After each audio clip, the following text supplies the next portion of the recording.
estranged brother Esau. So as you remember, Jacob has left the hardship of Mesopotamia and the life under his manipulative father-in-law Laban.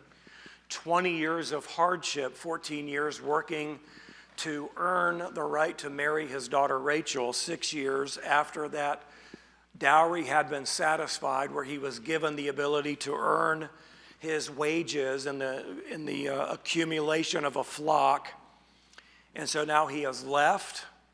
He has had this meeting with Laban on opposite sides of the hill in the area of Gilead, the valley, and with all of his possessions and his family in tow. Jacob's homeland is a very short distance away. And so 20 years earlier, he fled for his life, having deceived his father with the help of his mother and stealing the birthright blessing from his brother Esau. And Esau was so enraged at what Jacob had done that he was breathing murderous threats against him. And so Jacob ran away, and now he is on the virtual doorstep of returning back to his father's homeland and being able to see his father once again.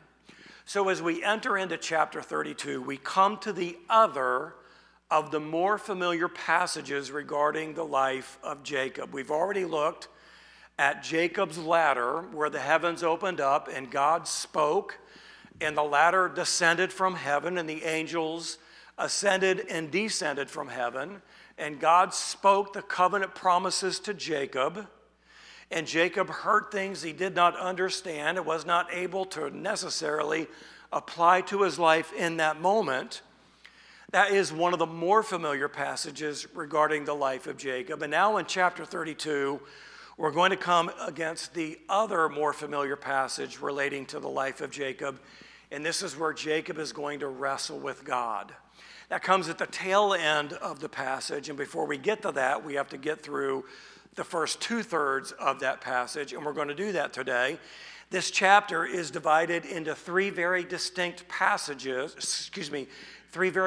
sections. Verse 1 is really an introduction, and then these three sections are divided from verses 2 to 12, 13 to 21, which is where we're going to stop today, and then 22 to 32, which is going to deal with Jacob's wrestling with God. Now, going from 1 to 21 sounds like a very daunting task, but I assure you it will go quickly, because 13 to 21 will just be a glossing over because of the detail that is involved in that, and it is not necessary to break it down as we typically do. So in our ongoing outline in letter J, with Jacob preparing to meet Esau, we're going to read together verses 1 through 12, and then we're going to spend some time breaking this down. So read along with me, if you will. Now, as Jacob went on his way, the angels of God met him. Jacob said when he saw them, "This is God's camp." So he named the place Mahanaim. Then Jacob sent messengers before him to his brother Esau in the land of Seir, the country of Edom. He also commanded them, saying, "Thus shall you say to my lord Esau, thus says your servant Jacob, I have sojourned with Laban and stayed until now. I have oxen and donkeys and flocks and male and female servants, and I have sent to tell my lord that I may find favor in your sight." The messengers returned to Jacob, saying, "We came to your brother Esau, and furthermore he is coming to meet you, and 400 men are with him." Then Jacob was greatly afraid and distressed, and he divided the people who were with him, and the flocks and the herds and the camels into 2 companies. For he said, "If Esau comes to the one company and attacks it, then the company which is left will escape." Jacob said, "O God of my father Abraham and God of my father Isaac, O Lord, who said to me, 'Return to your country and to your relatives, and I will prosper you,' I am unworthy of all the loving kindness and of all the faithfulness which you have shown to your servant. For with my staff only I crossed this Jordan, and now I have become 2 companies. Deliver me, I pray, from the hand of my brother, from the hand of Esau, for I fear him, that he will come and attack me and the mothers with the children. For you said, I will surely prosper and make your descendants as the sand of the sea, which is too great to be numbered. So Jacob, the runaway, must now confront his past with his family and his future with God. It is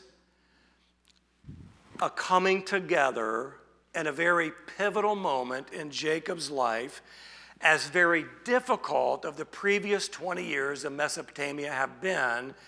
It compares not at all to the showdown that he's about to have with his brother Esau. But what is very obvious to us as we look at this, God is not going to leave Jacob on his own. So we begin with number one as the introduction, messengers of God. We read in verse 1, now as Jacob went on his way, the angels of God met him. This is a bit of a segue from where we left off in chapter 31, where Laban and Jacob had this treaty, and they came to terms that they were not going to pass the makeshift pillar and the camp of rocks that they put together. Laban was not going to cross and attack Jacob. Jacob was not going to cross and go after Laban. That was the treaty that they had come in agreement with. And so immediately following that, on the following morning, Jacob, as he was going on his way, the angels of God met him. Now, if you remember, 20 years earlier, when Jacob left his home, he was met with divine messengers when the skies opened up and he saw them ascending and descending on the ladder. So that theophany was designed to prepare him for life in Padan Aram, in Haran, the greater region of Mesopotamia. All that Jacob heard was overwhelming to him. He had no idea of all that it meant. And 20 years later, he's beginning to get a sense of what God had spoken to him, as we have now heard him recite as we've read ahead. And now this theophany is designed to prepare him for his future with God. This also prepares him to meet with his past, with his family. This is the budding together of his past and his future. Now, this meeting of the angels tells us of several important things. Number one, the angels are a sign of God's protective presence. It is Jacob's assurance that God is with him. It's the same thing that God told him 20 years earlier when the angels met him. God said, I will be with you. That has not changed. So the angels meeting him in the same way is a reassurance that God is still with him. Number two, the angels met him. He did not meet them. As always, God initiates the meeting. Make no mistake about that. God always initiates the meeting. We aren't out there looking for God. God is out there meeting us. And so as Jacob is traveling on from this treaty with Laban, doing his thing, ready to go meet his family, God initiates the meeting with this appearance of these angels. Thirdly, it is a reminder to Jacob to worship. Jacob promised 20 years earlier that if you bring me back to my father as I set up that initial pillar that was the pillow for my first night's sleep, if you bring me back, I will surely worship you. Fourthly, the way this is phrased in the Hebrew, which we don't get in the English, thank you scholars who give this to us, it carries the tone of a threatening encounter. We don't really see that, but we are not told what the angels say to Jacob. But because of the way this is phrased in the Hebrew, it is assumed that this is somewhat of a stern message to Jacob that we aren't told, that we don't hear. It makes more sense as we read verse 2. Jacob said when he saw them, this gathering of angels, this is God's camp. So he named that place Mahanaim. So the name Mahanaim means two camps. It means his camp, his wives, his servants, and his 12 children, and all of the animals that he has. And it means God's camp, or the camp of God, depending upon your translation, which is also translated God's army. It is translated this way in 1 Chronicles 12:22. For day by day men came to David to help him until there was a great army like the army of God. In the Hebrew, that name, Mahanaim, is a combination of two words in the Hebrew that is translated army of God. And so when the angels met Jacob, Jacob saw that as if it were the army of God. Now, I don't know about you, but if I were to see a gathering of angels that in my mind were like an army of God, I don't know that I would say, woohoo, there's an army of God's angels here. I would go, uh-oh, what are they going to do? What am I about to hear? What am I about to experience? From Jacob's perspective, in what he saw, the group of angels were so large that it was like the army of God. Seeing a massive group of angels was very likely an intimidating scene, one that would cause us to be scared. And if you think about it, virtually every time any biblical character encountered an angel, what was their initial reaction? They were fearful. They were scared. They did not know what to do. They did not know what to think. They did not know what to say. They were like, uh-oh, what's about to happen? That's one individual angel that a biblical character might encounter. Jacob is seeing a group of angels that were like the army of God. This is what Jacob is experiencing in preparation for going back to his family and dealing with his past. That's the introduction to what is the rest of this passage. Now, number 2 in the outline is messengers from Jacob. So after Jacob experiences this, and again, us not knowing what the angels tell Jacob, we read, then Jacob sent messengers before him to his brother Esau in the land of Seir, the country of Edom. Now, one may infer that the visit from the angels encouraged Jacob to meet Esau, but we really don't know. It's purely speculative. We don't know if they were encouraging him, if they were downplaying the fear that he might have, if they were just telling Jacob, you got to do this, you don't want to do it.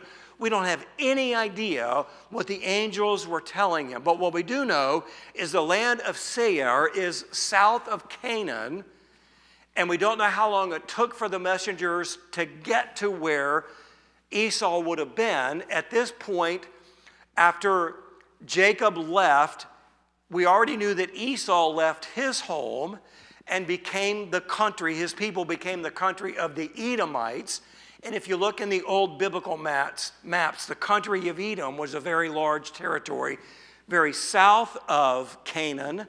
It probably was a full day's journey, if not more, for the messengers to travel and find Esau. So Jacob sends the messengers to find Esau, and they want to communicate, letter A, the message. Verse 4, he commanded them, saying, thus you shall say to my lord Esau, thus says your servant Jacob, I have sojourned with Laban and stayed until now. I have oxen and donkeys and flocks and male and female servants, and I have sent to tell my lord that I might find favor in your sight. That's the message. It's a pretty short message to an estranged brother who, when I left, wanted to kill me. But that's the message that I'm going to send. A couple of things to note here. When Jacob greets Esau with your servant Jacob. It is somewhat of a customary greeting in the ancient Near East, and that is followed by what is in the Hebrew a 6-word summary of the last 20 years of Jacob's life. 6 words. He leaves out the reason why he left. It implies that Esau knows who Laban is, and it also implies why Esau would not have heard from him sooner. Jacob doesn't go into any detail as to why he left. He doesn't rehash the family history. So when the messengers meet Esau, Esau will, of course, be well aware as to why Jacob left, under the reasons why Jacob left. All of that is well known to Esau, but the messengers have no idea, and so they go off with that message. And verse 5 provides a hint that a gift is available if it is needed, but that gift vastly underestimates Jacob's true wealth. He also calls Esau Lord here, which indicates that Jacob has a guilty conscience at how he treated his brother and how he left home. So there's a lot of veiled communication here that the messengers are going to give Esau when they encounter him. And this is Jacob's way of trying to pave the way for a somewhat gracious meeting when the two do finally get together. So the messengers go, and we're not given any time frame here, but letter B in the outline, we're given the report. Verse 6, the messengers returned to Jacob saying, "We came to your brother Esau, and furthermore, he is coming to meet you, and 400 men are with him." That's all the detail that we're given. This is intentionally done by our narrator, Moses, for the purpose of creating suspense. Your brother's on his way, and oh, by the way, he's bringing 400 men with him. I don't think that's what Jacob wanted to hear, do you? Because we're told right after that Jacob was very afraid and distressed. Is Esau coming joyfully, or is he coming with bad intentions? Well, coming with 400 men seems to indicate that Esau's not coming with a big party in mind. He's coming probably with bad intentions. Over the previous 20 years, Jacob has been accumulating lots of animals, and Esau has been accumulating men of battle. A very distinct difference in the lives of these two men. Letter C, we're given the response from Jacob. Verse 7, that Jacob was greatly afraid and distressed. That's an understatement, isn't it? And he divided the people who were with him, and the flocks and the herds and the camels into 2 companies.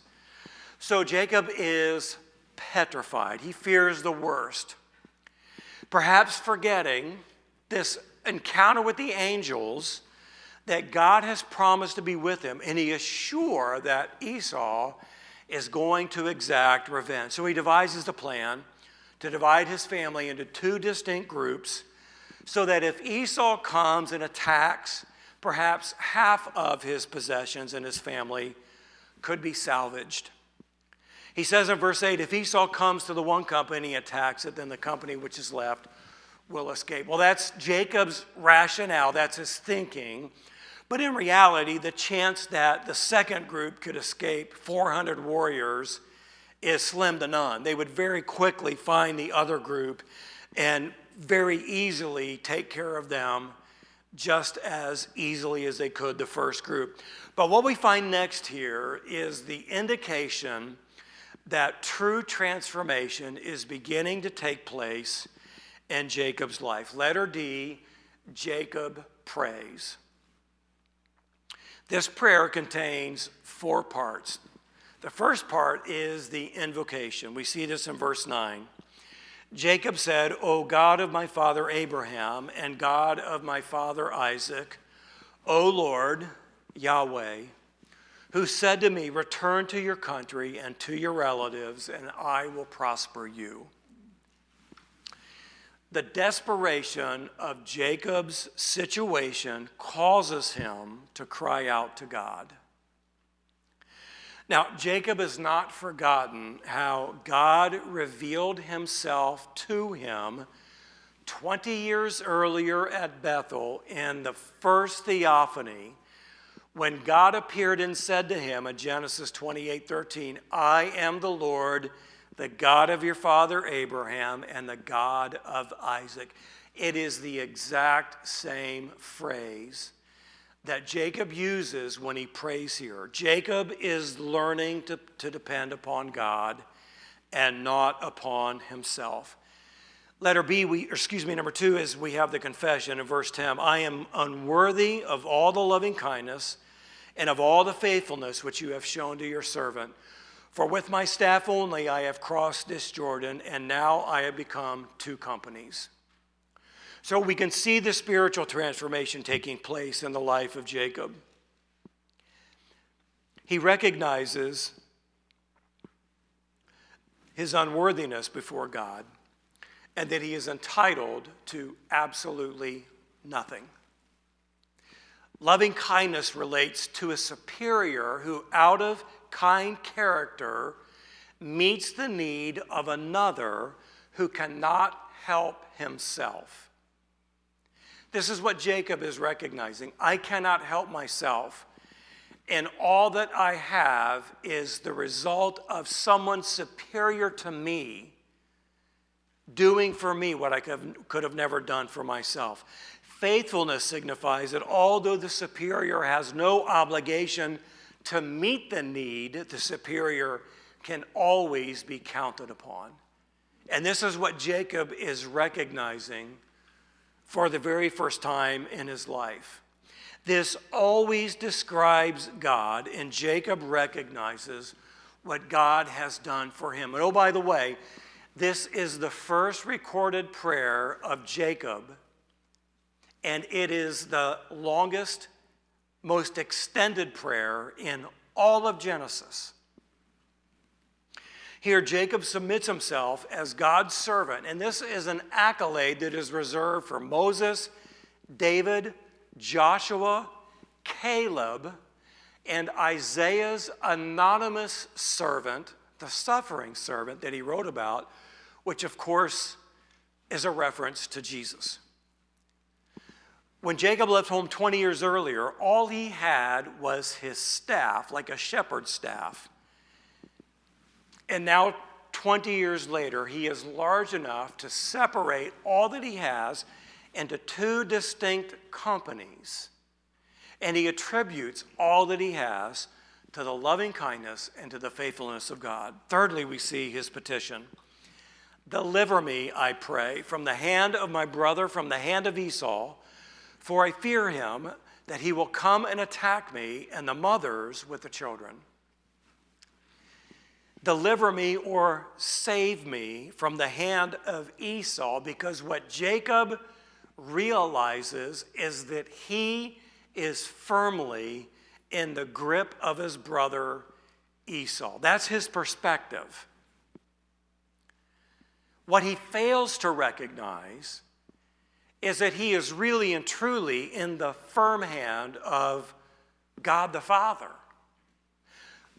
But up against this great fear that he faces, he feels like he's in the firm hand of his brother who wants to kill him from 20 years earlier. From Jacob's perspective, which is rooted in fear, he is as good as dead in the hand of Esau, and there's nothing he can do about it, and it will take the work of God to save him. As you read through this, it sounds very much like one of the familiar laments that we read about in the Psalms, where David is up against the insurmountable enemies that have surrounded him, and he just simply cries out for the deliverance of God, where he is overwhelmed in the emotion of his human state, overwhelmed by his fear, calling upon God to deliver him, and then he cries out in faith. And this is what Jacob does. Verse 12, for you said, I will surely prosper you and make your descendants as the sand of the sea, which is too great to be numbered. And so in this depth of fear, where Jacob has no way out, he clings to the faith he has in the promise of God and what God has said. So against the insurmountable odds that Jacob faces, he has faith in what God has promised, that my descendants will be as numerous as the sands of the sea. And if that is true, then Esau cannot wipe me and my family out. It is not a testing of God's ability to save him. It is claiming faith in what God has promised. I trust in you. My future rests in your hands, and I call upon you to deliver me. It is faith in the midst of fear. And I've said this many, many times. When we are called to walk in faith, we are always going to be challenged by our fear. And here is where Jacob's transformation is being verbalized in his first recorded prayer. Now, we come into the second major section in this chapter, and this is Jacob's gifts. Even though he has prayed, and even though he has expressed his faith, he still acts as if it depends upon him. So we're going to read this in the different sections that we have within this second major section. We're going to read verses 13 through 15 in the gifts that Jacob is going to give very quickly. So he spent the night there. That's an emphasis here. He spent the night there. Then he selected from what he had with him a present for his brother Esau. 200 female goats and 20 male goats, 200 ewes and 20 rams, 30 milking camels and their colts, 40 cows and 10 bulls, 20 female donkeys and 10 male donkeys. Now, this is an impressive list of animals. And oh, by the way, camels were an incredibly luxurious commodity to have in this day. 550 animals in total, male and female. It's an indication of the vast wealth that Jacob had accumulated during the 6 years, the final 6 years that he worked for Laban. And it is an indication of the enormous blessing that God had put upon Jacob's life and the transfer of wealth from Laban to Jacob, plus all that God had multiplied during that time. This would have been only a portion of what Jacob actually possessed. Holy cow, that is an enormous amount of livestock that Jacob had been blessed with. Now, Jacob's instructions that he gives to those that are going to deliver these gifts. This takes us from 16 all the way down to verse 20. He delivered them into the hand of his servants, every drove by itself, and said to his servants, pass on before me, and put a space between droves. He commanded the one in front, saying, when my brother Esau meets you and asks you, saying, to whom do you belong, and where are you going, and to whom do these animals in front of you belong? Then you shall say, these belong to your servant Jacob. It is a present sent to my lord Esau, and behold, he also is behind us. Then he commanded also the second and the third, and all those who followed the drove, saying, after this manner you shall speak to Esau when you find him. And you shall say, behold, your servant Jacob also is behind us, for he said, I will appease him with the present that goes before me. Then afterward I will see his face. Perhaps he will accept me. So the plan is for Esau to receive wave after wave after wave of gift of animals as a show of love, of remorse, and of goodwill of Jacob towards his brother. Now, is Jacob trying to buy Esau's favor? You better believe he is. Because he remembers who Esau was. He remembers what Esau was saying. And even though he trusts in God, he's still human. And so he's doing all that he knows to do to try to earn the favor of his brother.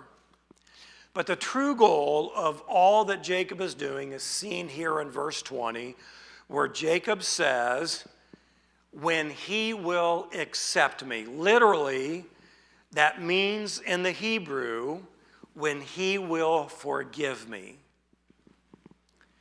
He's trying to butter him up. He's trying to show his brother, I have changed. I'm not the same man I was 20 years ago. When I manipulated you, when I deceived you, and I stole from you, that's not the man that I am. This is verbalized in the message given to the servants. It's demonstrated in the gifts that he's giving. Now, the emphasis also is seen here in verse 13 and in verse 20, where it's highlighted that this took place on the same night, which sets the stage for the most significant night in Jacob's life.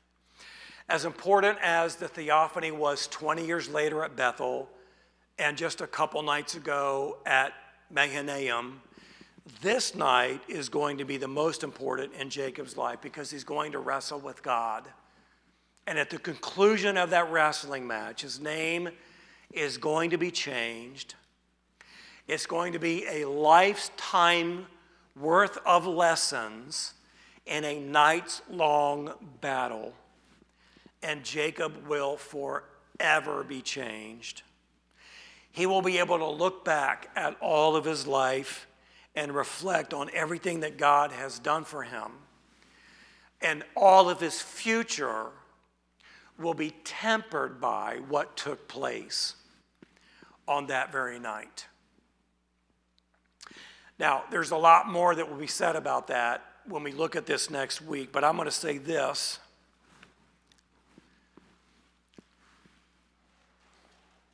Our salvation is the most important event in our life, the most important day.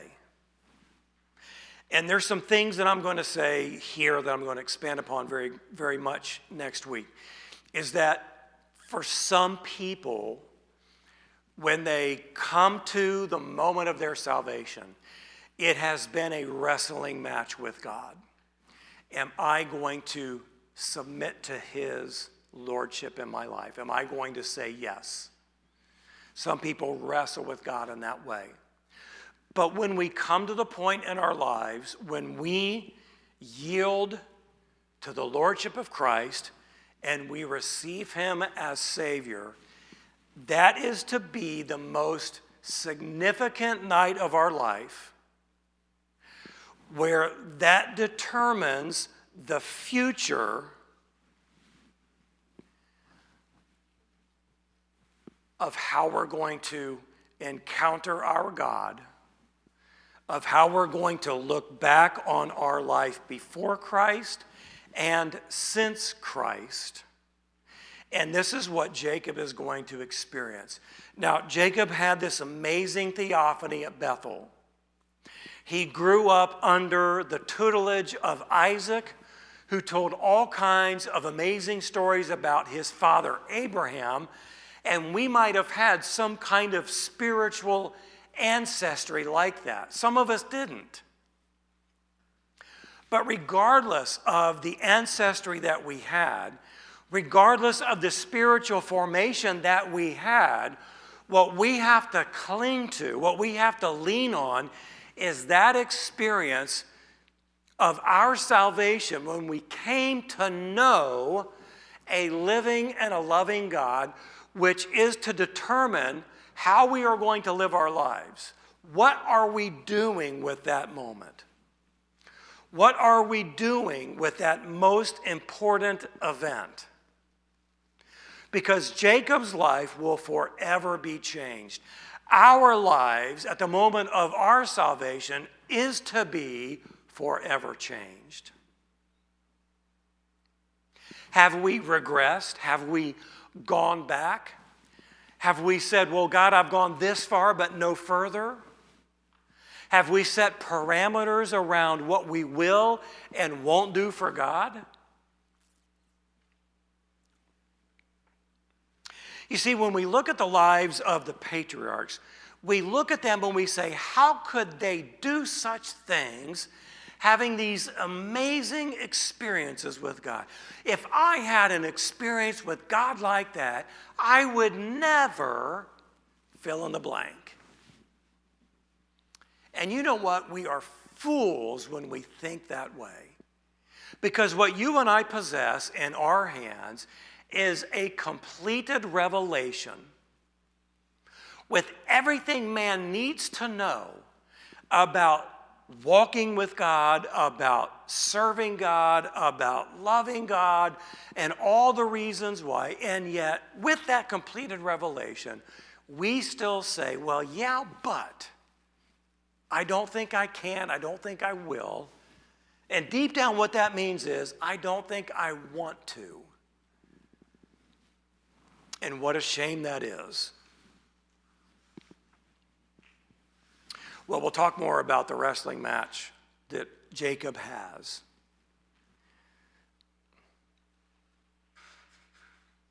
But I would venture to say that we have a wrestling match with God every day of our life about who is going to be in control of today.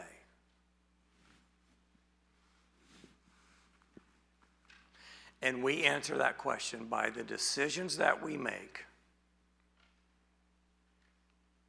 and by the obedience that we offer to the King of Kings and the Lord of Lords, the one who died in our place.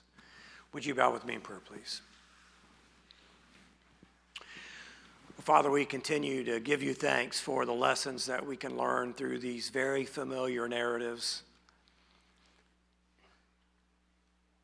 And I pray that they would never grow so familiar that we can never learn from them, that we're so quick to point the fingers at other people or just shake our heads in disbelief at how slow to learn these men of faith really were.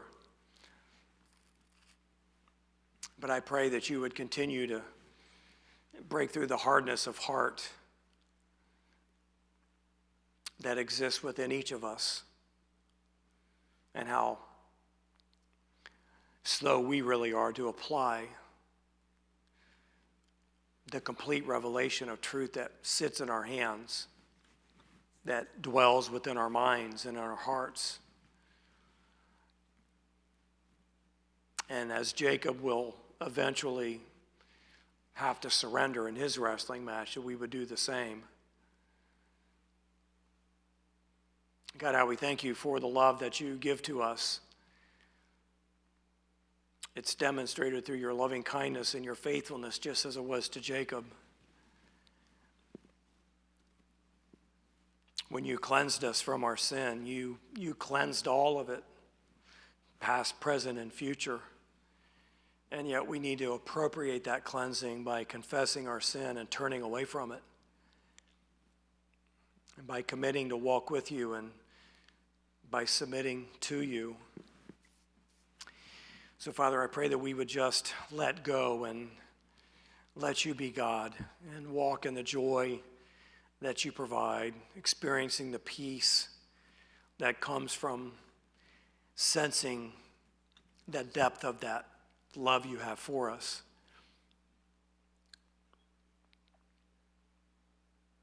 God, thank you for all that you have done for us. And thank you for the great God that you are. And I pray that you would just deepen our hunger to know you, a living and a loving God. We pray these things in Jesus' name. Amen. Let's stand.